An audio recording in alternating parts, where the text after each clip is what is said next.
হে ভগবান, প্লিজ এবার আমার চাকরিটা পাইয়ে দাও। হয়ে গেল ভগবানের দর্শন। হ্যাঁ, এবার শুধু চাকরিটা পাইয়ে দিক ভগবান।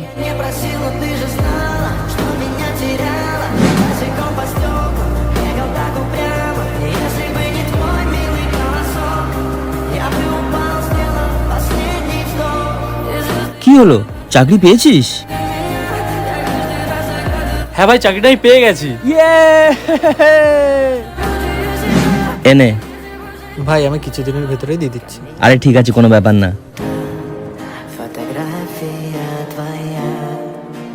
ওই, তুই ওকে টাকা দিলি কেন?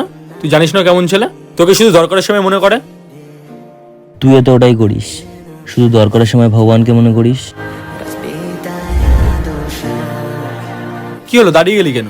করবি না ভগবানের দর্শন? আরে ভাই, সকালেই তো করলাম, এখন সময় নেই, বাড়িতে যেতে হবে, দেরি হয়ে যাচ্ছে, তুই চল।